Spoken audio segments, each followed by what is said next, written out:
Obviously, there's some great concerns, and we're waiting for updates from the hospital and indeed his own management team as to what is the situation.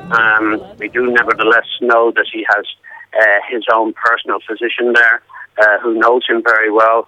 Michael is a very tough guy, a very resilient, somewhat crusty on the outside. For those who don't know him very well, he comes across as being very hard, very determined, nevertheless hugely professional. But when you actually dig away all of those little things, there is a very strong, funny human side to him, very committed to all sorts of things, family, and in particular road safety. That was his big thing. So I am particularly surprised that he took upon himself with his 14-year-old Diddy to go skiing off-piste. At this time, we understand there's not an awful lot of snow. So we'll see what's happening. But if we were to describe the person, if you wanted somebody in your team to pull yourself out of the most difficult situation you could imagine, then you'd have Michael Schumacher in your team, without any doubt. We know how he fights back from all sorts of problems in the past. He made a comeback into Formula One. It didn't really go all that terribly well.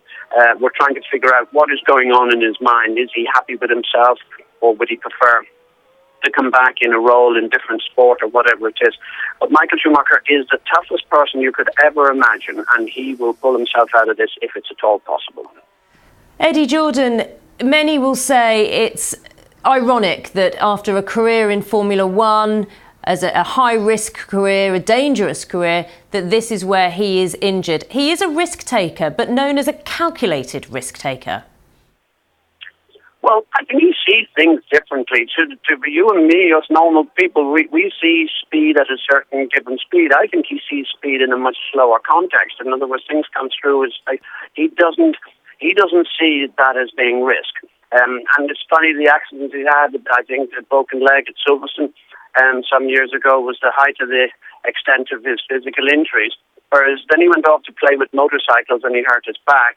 And, of course, now skiing this. And so he is a risk taker, but these are sports that he doesn't know about enough, and certainly compared to what he knew about in Formula One.